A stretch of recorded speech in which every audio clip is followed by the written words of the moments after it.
महाप्रभु होउचंती भक्तर ठाकुर कारण भक्तर भावना सहित भक्ति भावना सहित महाप्रभु डाकिले महाप्रभु निश्चित शुणी था कारण से भक्तर भावना को नहीं यही पद्मावेश अनुष्ठित होता है कारण गोटे भक्तर मनस्कामना पूर्ण करा निहत भाव केउना कहवा जेहेतु से दुर्लभ पद्मावेश आज अनुष्ठित होगा जाऊँगी माघ मास ठारू श्रीपंचमी मध्य बुधवार अर्थात शनिवार जदि पड़ी थाए तो सही समय ही महाप्रभु ये दुर्लभ पद्मवेश अनुष्ठित है बड़सिंहार बेश महाप्रभु ये बेश कर सिंहारी सेवायत मैंने ये बेश को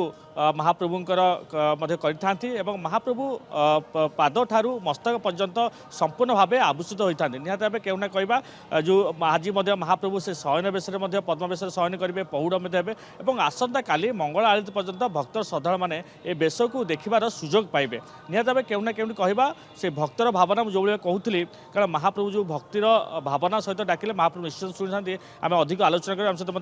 पूजा पंडा सामंत अच्छा आज्ञा आज तो दुर्लभ चित्ताकर्षक बेश पद्मावेश ये पद्मावेश केउ समय अनुष्ठित होता है ये बेश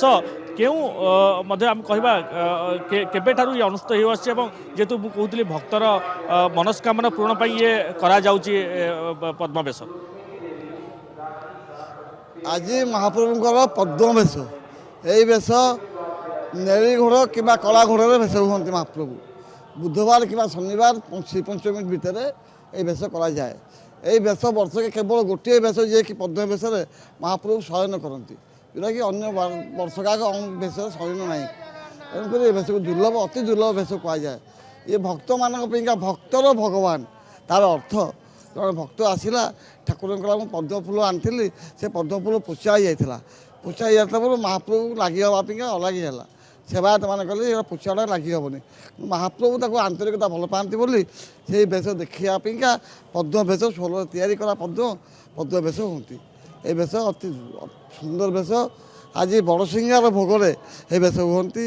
संध्या धूप सरला चंदन लगी पर बेश ठाकुर हुए यही बेश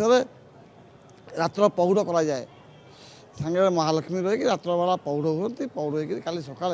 मंगल आरती पर्यंत भेष रहे कौन भोग लगी जाए आसंता काली केउ समय पर्यंत ये भेष रही था भक्त श्रद्धा मैंने ये बेश को दर्शन पाई था गोटे क्षीरी भोग हुए आज